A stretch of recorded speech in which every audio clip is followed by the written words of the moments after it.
Good morning, Senator. Senate Bill 10, all yours. Good morning, Senator Mills. It's good to see you there. And good morning, committee members. I certainly want to thank you all for having me again this year to talk about an issue that we're all familiar with. Senate Bill 10, which is the bill that would direct the Department of Health and Hospitals to offer health insurance with essential health benefits to every legal resident of Louisiana based on an income level at or below 138% of poverty. It's a constitutional amendment. As you know, this would be on the ballot in the fall if, in fact, it were to pass the legislature. And it would permit for the people of this state to weigh in. But the first step, before people would have an opportunity to weigh in, would be that we would give them the opportunity by permitting this to be on the ballot. There are a number of advocates that are here that will certainly come after me. I'm not going to take a lot of time to open. Members, the issues are very clear. We know what the disparities are in our state, and we know how people are suffering. Last year, Senator Nevers sat here, and even last week, Senator Nevers sat here and tried another, an alternative version of expanding Medicaid in this state. And consistently, I think every major newspaper outlet and media outlet in this state has said that this is the right thing to do. I have some talking points, but I really don't need them. Every media outlet in the state has said it's the right thing to do. And these are conservative and what others may call liberal outlets have said it's not only a fiscal issue. If you want to put morality aside, and we just want to talk about the $1.8 billion shortfall that we had, it would be ludicrous and nonsensical for this legislature to leave this session and not accept federal dollars that we send to Washington that can return to save lives in Louisiana. But we keep telling them, the people of this state, no. Now, I know that when I go home, I am going to be able to answer to the people in District 5 and be able to look in the mirror and sleep at night knowing that I did all that I could, along with Senator Nevers, all that I possibly could to make sure that people had health care and we offered them the best that we could. I don't think everybody in this body is going to be able to do that, quite honestly. And the reason they're not is because this is factual. This is not something, we've been talking about it for 3 years. And because of one individual who is necessary, by the way, we do need him to offer that leadership. But he hasn't. And so the opportunity, people say, well, why do you keep bringing the bill? Why do you keep bringing the bill knowing that the governor is not for it? Because it's never about him. This is not personal. This is about the oath that I took and we all took to uphold the laws and to protect and argue and advocate for the public welfare. The public welfare. What does that mean in the oath? It means that we should do all that we can when there are resources available to save lives. That's the public welfare. It's not just public safety and state police. It's not just the now waivers. It's not just funding higher education. It is about, at this point, fixing this broken private system of health and hospitals that we created because we authorized LSU to sign off on contracts with blank pages. We remember that? Remember that? Everybody, let's not have selective amnesia. We created the problem.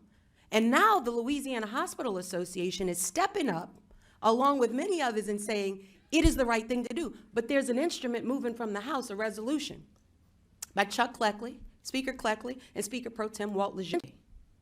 And that instrument says, let's put this in place in a timeline for when the next governor comes in so that we can tap that money. They don't want to call it Medicaid expansion. They don't want to talk about Obamacare. Everybody wants to tap dance. Let's tap dance.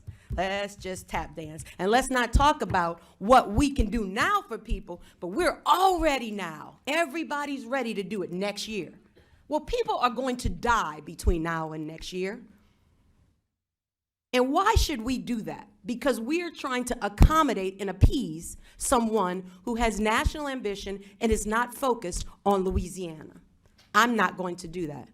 I didn't have to bring this bill, Mr. Chairman. I didn't have to ask you to schedule it. It is my position. I'm going to support that resolution that comes across here, because I'm going to support every time there's an opportunity, even though it's late, I'm going to support it. But I want you to know that this is an opportunity right now for us to make a clear statement and hope that there's a change of heart. I'm going to end with this. Well, why do you think the governor might change his mind and he might wake up tomorrow morning and say, this is the right thing to do? And I'm going to tell you why. Because remember Common Core in 2010, when he was running around with all the governors? He was for it. And then he had a change of heart. He's no longer for it. And you remember when he said the American Recovery Act and none of that money, that federal money, was good?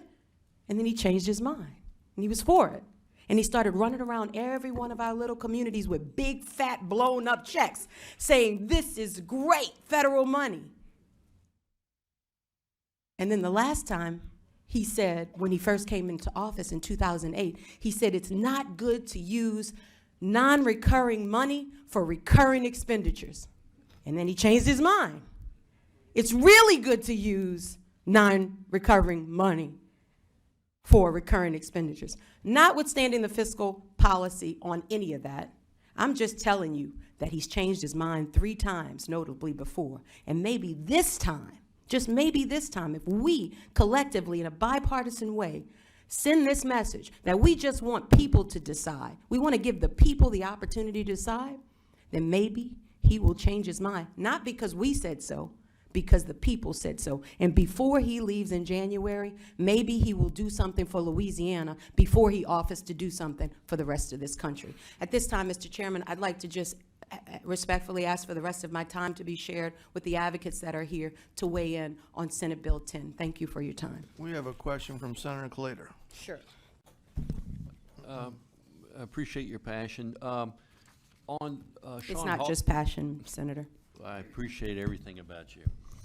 Thank you. We had Sean Hostrom come testify when Senator Nevers brought his bill. Do you know if his fiscal note would change at all between the two? Between Senator Nevers' bill and this one? Yeah. I don't know the answer to that, but we can certainly find out.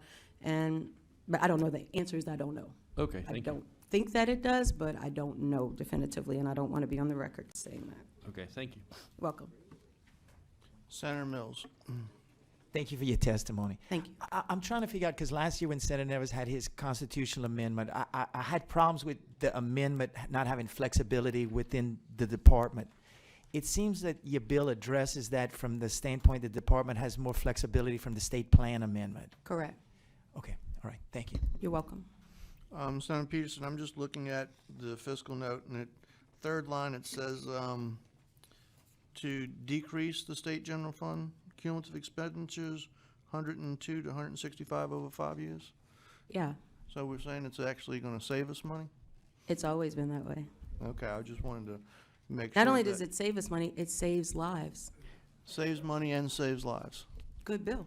creates jobs, Creates jobs. stimulates the economy. Stimulates the economy. Thank Just you, say Senator yes. Peterson. Thank you, Senator Peterson. Thank you. We have, Senator Peterson, we have Senator Nevers. I apologize. Yes, sir. Thank you, Mr. My champion. Thank you, Mr. Chairman, and Senator Peterson for, again, your passion and your desire to provide better health care to the citizens of Louisiana as best we can. But I want to be sure I understand, you're not asking the Health and Welfare Committee or the legislature to decide whether we expand Medicaid. You're asking that the people be given the opportunity to decide. Correct. Is that correct? Yes, sir. So I guess I've never been afraid of the people's decision. I've always recognized I've won sometimes and I've lost sometimes, but I always realize that the people in this state are much smarter than we give them credit for. and that they will make the right decision if given the opportunity, and that's what you're trying to do here. Just give them an opportunity to vote. Yes, sir. Yes, sir. Okay. I mean, look, they get the opportunity every 4 years to vote for us, and they'll get that chance again. And it happens to be that this would be on the ballot at the same time they get that chance to vote for us. And so certainly they can look at our record and they can hold us accountable for what we stand for. And you, like I, am not afraid of what the people what they decide, and they do it in the form of elections. We put a lot of things on the ballot. We have a lot of constitutional amendments. There are a lot of things that are much, and I'll say that I would deem, in the grand scheme of things, much less important, that we give them the opportunity to weigh in on. And so this one is so significant that, as I said, I think you'll hear from some of the advocates that it's worthy of letting them weigh in through a constitutional amendment and a vote. Thank you very much. Thank you very much. Senator Peterson, the board is clear. So Senator Peterson, you have a right to close.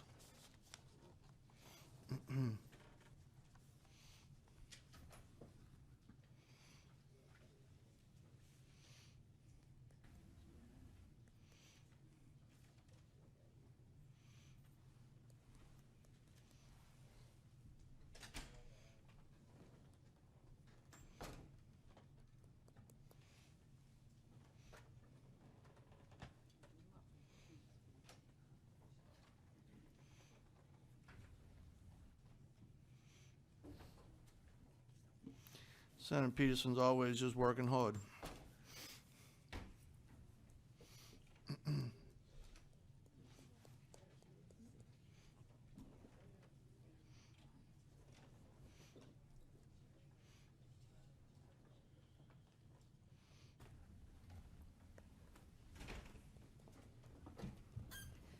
Thank you, Mr. Chairman. I asked Senator Nevers, my colleague, to come down and join me, since, as was mentioned by one of the advocates, it seems like this may be one of the last opportunities to kind of meet that moral imperative that we talked about, to not only have the people of Louisiana survive, but strive.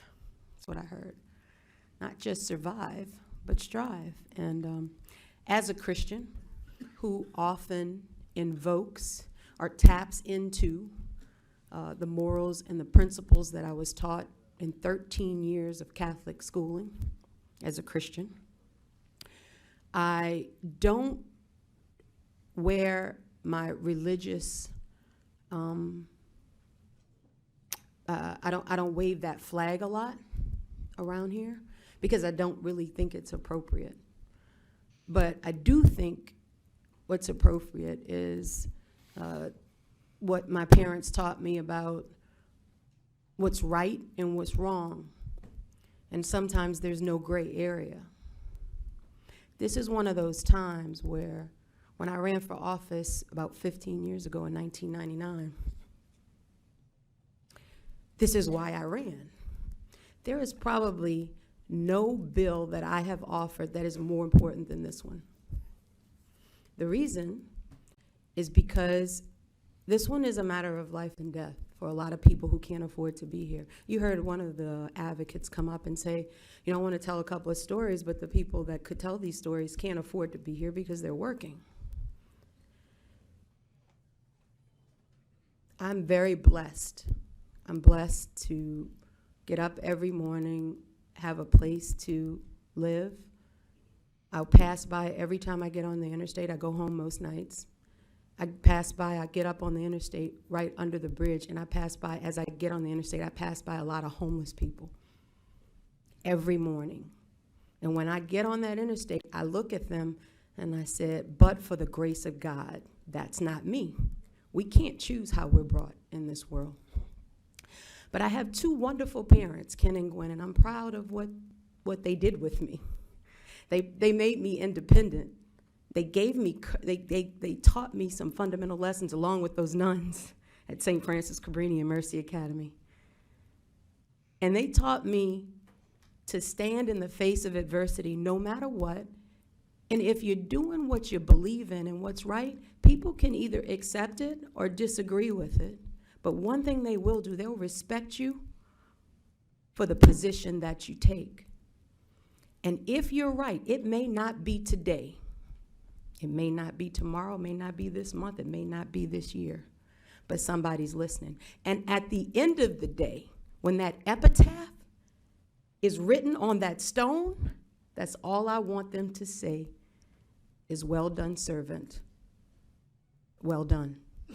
And that is who I'm looking to serve here today. It's usually the people of District 5. But today, it's a little bit of a higher power involved. And I would ask that we all tap into whatever higher power and spirit that might exist in your body and your mind today. And to tap into whatever those morals, put religion aside, those morals and principles that you don't have to be religious to know right and wrong. You heard from every possible advocate involved with healthcare today that this is the right thing to do. You also heard from people who are involved in our fiscal policy as we debate, and the House debates and sends us a budget about our finances. And they all say it's the right thing to do. And if you don't listen to either of those constituencies, if you only respond to media, they all say, every newspaper in this state says it's the right thing to do. And all I'm asking you to do is let the people decide. I beg of you, let the people decide today. I'm glad to have my colleague here, my partner in principle, Senator Nevers, and I'd ask that he close us out. Senator, before you start, and this is probably, should have done it earlier, but you mentioned the financial costs. I just wanted to let the committee know just a couple of facts with the financial costs, and I think I've done this before, but there's also going to be a significant savings on unallowed doctor costs. That should probably be about $100 million a year. Unallowed prison care cost, there's additional savings there. We had the Hospital Association come and actually testify that hospitals in other states are doing better in states that have expanded Medicaid than states that have not, and that is because the uncompensated care that they are eating is now being paid for with all federal dollars. And there's also some other stats that states that have expanded Medicaid have shown about a 20% increase in new diagnosed diabetics, where states have not, about 3 to 4%. So again, a lot of data that suggests that, you know, this will improve healthcare outcomes. Senator Nevers. Thank you, Mr. Chairman and members. I thank Senator Peterson for asking that I share with her in the closing of this. I spoke to the committee last week and said this might be the last time that I would address the committee with one of my bills, and it is, or was. And after she asked me a few moments ago, I said, you know, I can't separate my faith from my service to the people. Some people can, and maybe it's the right thing to do in some instances. But I can never separate my deep-seated beliefs in my God and my Savior. And I don't think I could have said it any better. Mr. Tassin represents the bishops across this state.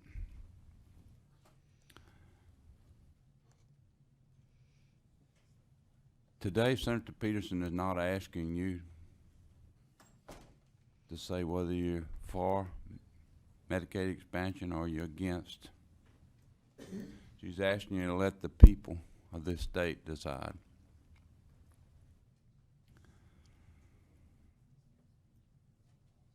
I really don't know how many issues we've put before the people in my legislative tenure that were far less meaningful than this. And sometimes we were criticized by many people across this state about allowing our Constitution to be amended to allow certain things to happen. And I'm not here to criticize the governor, the Democratic Party, the Republican Party, or any other party. They have different philosophical beliefs in some areas. Even the Americans for Prosperity, I assume, in some manner believes that we ought to protect the health of the people in this great country. I have to believe that. Surely no one would want to harm anyone if they could do better by them. So today, Mr. Chairman and members,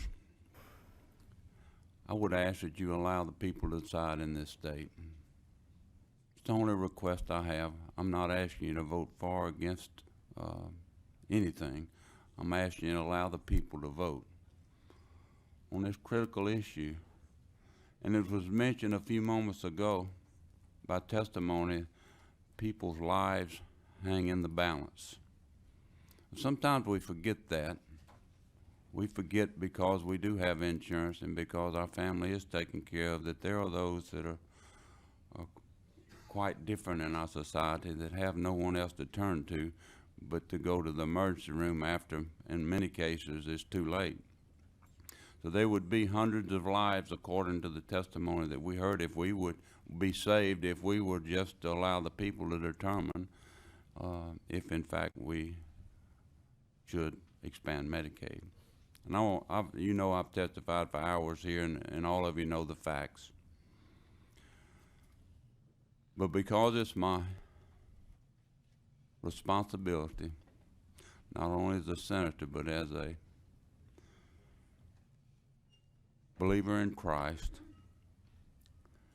and because I am called and mandated to represent those that can't represent themselves and to do the best that I can for them, I'm asking you today to please, and I, like Senator Peterson, would beg you, allow the people of this state to vote on this important issue.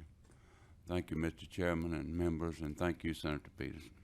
Thank you, Mr. Chairman. I also just want to say thank you to every one of the advocates that came and took time out of their schedule to testify, not only on this bill, Senator Nevers' bill last week, and also Representative John Bell's Edwards' bill last week. It takes time to weigh in, and they've been weighing in. Thank you.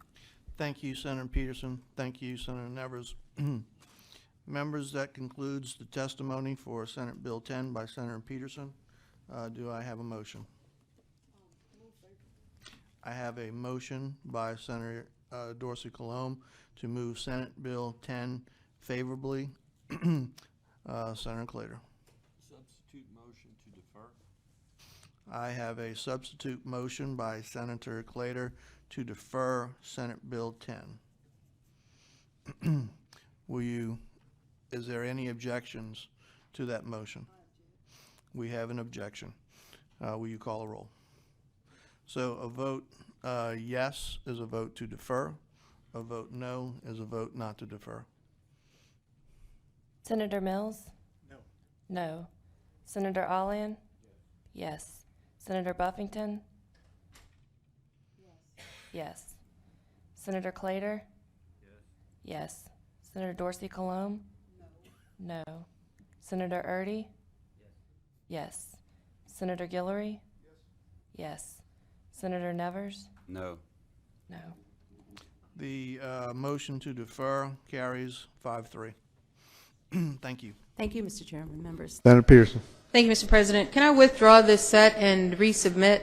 I'd like to change the amendment, and it won't say Gentle Cares. It'll say Gentle Care. I think I got that wrong, so just want to make sure I get it right, what's being offered. All right, so you want to withdraw and retype it?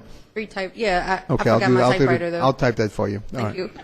It just says now care. Appreciate it. All right, proceed. I forgot my typewriter. So the members, if I could resubmit. All right, thank you, I Mr. got it. President. Members, what the amendment will do is change the title once again of the bill. It would be Gentle Care Medical Assistance Trust Fund, Senator Schreiber. And just want to let you know that the reason for bringing this amendment is I think that it should be adequately reflected in the title of the legislation what it in fact does. It shows that the current governor at the time of the passage of this legislation in fact cares about the hospital, the medical trust fund in saving our healthcare system. And so I think it would adequately and accurately reflect his sentiments. And so I think it's worthy of his name being attached to it. And I'd ask that you vote in favor of the amendment. Senator Buffington, did you? Members, I respectfully rise in opposition to the amendment. This bill is not about the administration. This bill is about patients, and I want to be very clear about that. And I'll ask that you reject the amendment. Yield any questions, Senator Buffington? You want to yield a question? She does not wish to yield. All right, any further discussion? Senator Peterson, you have a right to close, and you can ask yourself a question if you like. All right, I'll ask myself a question and I'll answer it. But it isn't about the administration, and members, it shouldn't be about this administration at the state level, nor should it be about the federal administration when it comes to Obama cares. But in fact, it is. And why is that? Why is that? I have talked to so many members, both in the House and the Senate, and you know what? You ready? You ready? What it comes down to? It's not about how many federal dollars we can receive. It's not about that. You ready? It's about race. No, nobody wants to talk about that. It's about the race of this African American president, because this same thing has been offered by who? Former Speaker Newt Gingrich in the past. Yeah, he had a similar bill to what President Obama has offered. Similar legislation was offered. It comes down to the race of the President of the United States, which causes people to disconnect and step away from the substance of the bill. So I agree with Senator Buffington. It shouldn't be about the title. It should not be about the title. It should be about the subject matter. And there have been others that have shared that with me personally. You know, the reason I can't support this, Senator Peterson, it's not because of you. I can't go back to my district. I can't go back to my district and face my constituents and tell them that I embraced not Medicaid expansion, not 100% of funds going to help the uninsured in Louisiana. I can't support Obamacare. And so I guess we can't support Jindal Cares either. I think that's what it comes down to, if we're all honest with ourselves. But we'll continue the madness here in the state. We'll leave on June 6th. The Hospital Association, all you guys, you'll get what you want because this bill is about to pass.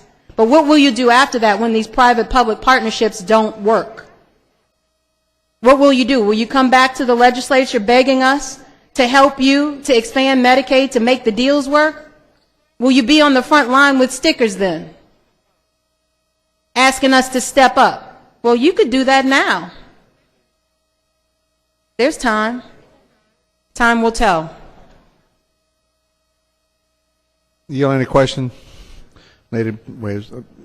The senator sent up an amendment to which there's objection. When the machines are open, those in favor will vote yes, those opposed no. Secretary of the machine, please. Vote your machines, please. Senator Crowe, no. You through voting? You through voting? All right, close them. 1 yea, 37 nays. The amendment is rejected. You have further amendments? No further amendments. Senator Peterson for question.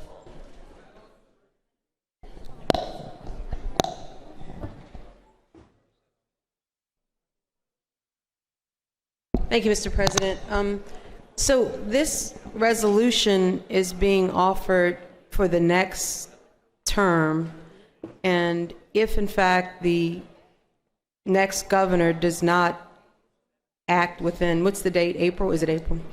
Act before April, then the hospitals would not, number one, be able to impose the fee, nor would they be able, we would be able to get the matching dollars. Is that correct? That is correct. The trigger is simply if an expansion happens. That's the trigger to enact and levy the assessment. Why wouldn't we do it now? I can answer that question for you really quickly. Number one, currently there is no upper payment limit cap room, which is what has been discussed is an option to try to do it now and to use those funds. And there's no cap room left to use the provider assessment. That's just that simple. Why is there no room right now? Quite candidly, all of the UPL is currently being used up on the public-private partnerships. That is my understanding. And so why will it be freed up in January in the middle of or April in the middle of the fiscal year? It doesn't speak to that. The assessment in this resolution would do simply this. It would be used to cover whatever cost of the expansion would fall to the state. And the reason that I like that particularly is that rather than using straight state general fund to fund some type of expansion, whatever that is, if it ever happens, instead we would be using the money from the assessment. I think what that does is it protects very critical state general fund dollars that we need for higher ed, for K through 12, and for roads, things like that. The only problem is, why can't we do this now? I just don't understand the UPL situation. If it's not now, we can't do it in October of this year? I can only tell you that in my conversations with DHH, with the department repeatedly, they have stated before, not just to me directly, but before Senate Finance and even Senate Health Welfare at times, there is simply not enough cap room left under UPL to utilize it right now. And the fee that gets imposed by the hospitals, who pays the cost of that fee? The hospitals themselves, and it does clearly speak to the fact that rural hospitals will not be paying the assessment, nor will LTACs, nor will psychiatric hospitals. So the hospital in New Orleans, the hospital in Shreveport, any urban area, Monroe, Alexandria, those hospitals will pass those fees on to their, put it in their operational costs? My understanding is that it does come from their operational cost. So that ultimately gets passed on to the patient, correct? My understanding is that it is specifically not assessed to the patient, that it has to be from their revenues, their profits. How do we ensure that the fees that the hospitals impose don't get passed on to the patient? I believe that the constitutional amendment spoke to that, but I'll be glad to go back and look at it for you. Thank you, Senator Buffington. Sure. Senator Peterson, you wish the floor on the bill? On a resolution, rather?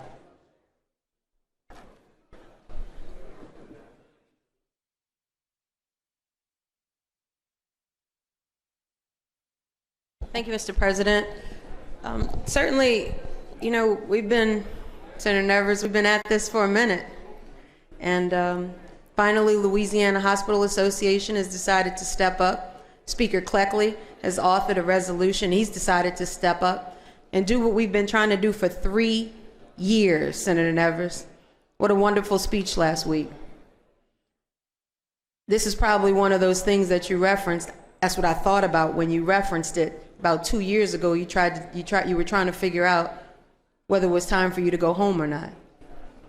And it was probably because of the repeated appearances before Senate Health and Welfare Committee and getting rejected for something that looks like, feels like it's about to pass right now. Now, it's not the end all. This is not utopia when this resolution passes, because you're going to vote for it. You're going to vote for it in part because it raises money through a fee through the hospital, because the hospitals have said they need money, which they've been saying they needed money. And that money's going to go to draw down more federal money. The federal money we've been saying that's been sitting, waiting to save lives. It happens to be in the form of Medicaid expansion. I don't want you to press that button and not know exactly what you're doing.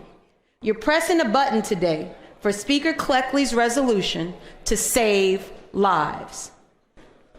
I rise in support of the resolution, but it certainly is a quagmire, because we couldn't just support drawing down money. We had to support drawing down money while we also imposed a fee on the patients that go to the hospitals, and then that fee, as Senator Buffington said, gets imposed on the same patients. We couldn't just cleanly expand Medicaid. For whatever reason, you chose repeatedly in this body not to support Medicaid expansion.